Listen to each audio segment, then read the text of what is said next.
자, 신창환 멘토만 오늘 승천주를 가지고 나오신 것 같은데요. 대우건설 저도 사실 요즘 최근에 좀 눈에 좀 보이거든요. 어떤 포인트로 봐야 되는지 짚어주시죠. 자, 일단은 뭐 여러분 아시다시피 대우건설 이번에 건설주가 폭락하면서 가장 이제 부분이 해외 건설 리스크 부분이었는데 대우건설은 여러분 아시다시피 이제 해외 건설 부분의 리스크가 최고로 적은 부분이다 이렇게 진짜 볼 수 있고요. 두 번째 영업이익이 이제 계속 꾸준하게 늘어나고 있습니다. 그래서 물론 뭐 다른 데도 영업이익이 나지만 실제로 이제 해외 건설 부분 때문에 영업이익이 굉장히 줄었는데 대우건설 같은 경우에 영업이익이 안정적으로 계속 한 20%씩 늘어나고 있고요. 대우건설 같은 경우에는 무리하게 절대 하지 않습니다. 무리하게 안 한다 이렇게 보시면 될 것 같고요. 기본적으로 보시면 대우건설이 여러분 보다시피 퍼라든지 퍼가 조금 높은 그런 면이 있습니다만은 PBR이 0.9 정도 되는 그런 부분입니다. 그리고 전체적으로 봐서 그 유동 비율, 물론 부채 비율이 건설회사에 비해서 부채 비율이 189 정도밖에 안 됩니다. 그래서 유동 비율도 굉장히 좋거든요. 161 정도 되고 있고, 특히 대우건설 여러분이 추천하고 싶어하는 가장 큰 이유가 차입금 비율이 굉장히 적습니다. 차입금이다 빚내가는 공사가 별로 없거든요. 그래서 제가 볼 때는 대우건설 이런 부분으로 봐서는 제가 볼 때는 지금 가격대에서 굉장히 메리트 있는 가격이 아닌가 이렇게 생각하고요. 특히 5대 건설사 중에 대우건설이 가장 제가 볼 때는 저평가되는 그런 부분이 있다 이렇게 봅니다. 물론 그 대우건설이 최근에 영업 수주 이런 부분에 조금 떨어지는 경향도 있습니다. 그렇지만 리스크가 조금 없는 이런 분야에서 대우건설이 낙폭과대 저점 매수 분할로 충분하고 매수해도 되지 않을까 이렇게 보고, 특히 낙폭과대에서 반등 그런 부분도 충분히 첫 번째가 낙폭과대의 기술적 반등을 제가 우선을 하고요. 두 번째는 타 건설자에 비해서 제가 볼 때는 조금 저평가되는 부분이 아닌가 했기 때문에 제가 볼 때는 소량 저점 매수는 하시면 충분하게 제가 볼 때는 10에서 15% 수익은 내지 않을까 이렇게 생각하고 있습니다. 네, 그렇군요.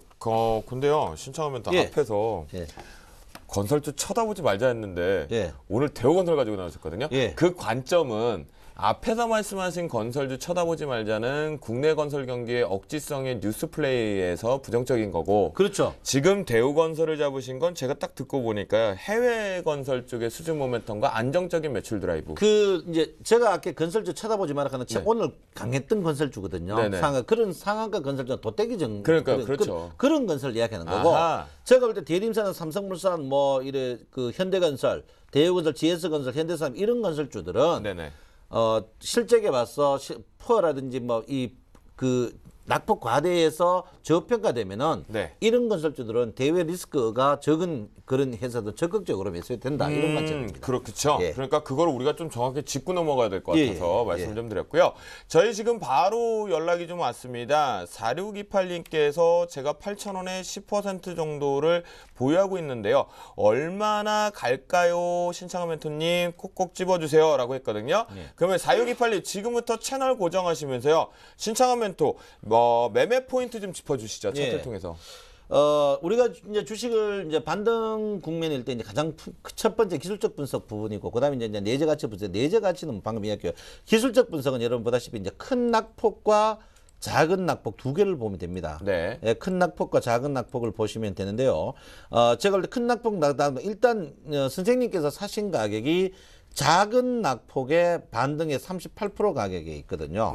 그래서 변곡점에 사신 것 같아요. 일단 8,000원 부분인데 제가 볼 때 궁극적으로는 그 낙폭 8,300원. 그 다음에 이제 큰 변곡의 38%인 자리인 그 다음에 이제 8,350원 이런 부분이거든요. 그리고 이제 그 다음에 8,700원, 9,300원인데 제가 볼 때는 9,000 언저리까지는 충분히 가는 자리가 아닌가 이렇게 생각하고 있습니다. 그래서 대우건설이 항시 이제 요 기계매매입니다. 8,000원 이하 사가지고 선생님도 아마 기계매매 했을 거예요. 8,000원 이하 사가지고 10,000원 파는 그런 25% 매매를 하시는 분이 아닌가 이렇게 생각하는데, 대우건설은 실제로 이제 보통 한 3년에 4년에 한 번씩 18,000원까지 가는 그런 경우가 있습니다. 가장 좋은 방법은 8,000원 이하 사가 10,000원 파는 방법입니다. 이번에는 보통 이게 이제 8,000원 깨가지고 7,000원대로 갔을 때 이 주식이 한번 세게 뿜거든요. 과거 예를 보면 세게 뿜습니다. 세게 이제 뿜는 이런 경우가 있거든요. 그래서 이번에는 제가 볼 때는 조금 크게 보시고 저점에 그대로 보유하시는 게 현명하지 않나 이렇게 생각하고 있습니다. 네, 그러면 목표가 정확하게 한번 적어주신다면, 정해주신다면. 저는 1,500원까지 충분할 걸로 생각합니다. 아, 1,500원까지 보유하자. 예. 그러면 저희 시청자분 4628님 1,500원까지 반등폭 있다라고 합니다. 그러니까 좀 들고 가보시는 게 어떨까? 나를 믿고 따라 해보시면 될 것 같은데요. 나무르멘토, 대우건설 해외 수주 부분에 기대할 수 있고 안정적인 매출을 확보하고 있다라는 신창원 멘토의 내재 가치를 언급했고요. 기술적 반등의 낙폭과대 이제 돌아나갈 수 있다는데 의견에 동의하십니까? 일단 시간이 좀 많이 걸릴 것 같습니다. 제 생각은요. 예, 일단 저는 인정합니다. 예, 시간이 많이 걸릴 것 같기 때문에 펀더멘탈 차원에서는 중장기로 아주 접근을 하셔야 될 것 같고, 그래서 철저히 단기적인 기술적인 매매가 필요할 것 같은데요. 이제 첨언하자면 지금 이제 제가 이 대우건설의 2003년 이제 그래프를 보여드리고 있는데요. 저는 이렇게 주로 이제 설명을 많이 합니다. 이동평균선이라는 거는요, 전기줄입니다. 이동평균선은 전기줄이고요. 주가는 연입니다. 그래서 이 전기줄들을 주가가 다 풀었을 때 그제서야 실제로 연이 훨씬 높이 날 수 있다. 이렇게 볼 수 있거든요. 그래서 주가가 이 연이 이 전기줄을 다 풀고 올라갔을 때 아주 중장기로 끌고 가는 게 좋을 것 같고요. 그러면 현재의 시점을 보자면은요, 지금 어떤 상황이냐, 이 부분이 위에 전기줄들이 너무 많죠. 예, 이 전기줄들이 많기 때문에 연이 날기 위해서는 분명히 제약이 많을 겁니다. 이럴 때는요, 철저히 좀 짧게 끊어치는 게 저는 맞지 않을까. 그래서 지금 1,500원까지 가기 위해서 네. 우리 상당히 좀 많은 그 롤링이 나올 것 같은데 거기에 대해서는 좀 어떻게 생각하신가요? 글쎄요, 이게 이제 대우건설 방금 내가 이야기했듯이 이게 이제 소위 말해서 10% 뛰기 하는 사람들이 많거든요. 네. 예, 그래서 박스권 매매를 겸하면서 지속적으로 보유하는 건 괜찮다 이렇게. 예, 반드시 뭐 하나 추가하자면은요, 반드시 박스권 매매를 하면은 오히려 수익이 많이 날 수가 있겠는데 박스권 매매를 잘 못하시는 분들은 좀 접근하기가 쉽지는 않다. 좀 그렇게 보여지고요. 여튼 단기적 반등은 나올 수 있는 자리이니까 저도 이 종목의 추천에 대해서는 저도 단기적인 관점에서는 오케이다 이렇게 말씀을 드리겠습니다. 제 의견을. 예. 네. 시청자분도 뭐 추가 의견 뭐 없으세요? 예, 저도 뭐 그래 동의하고 있습니다. 결국 이제 시간은 좀 사실은 걸린다. 예. 그리고 시간이 걸리지만 트레이딩 관점에서는 분명히 있다, 매력은. 예, 그렇습니다. 예, 그런 부분이고 앞에서 말씀드린 그러면 나무르멘토 하나만 더 해서 네. 여쭤볼게요. 앞에서 건설주 쳐다보지 말자라고 얘기를 하셨는데 지금 이 대우건설 같은 경우는 그런 관점이 아닌 것에 동의를 하시는 거예요?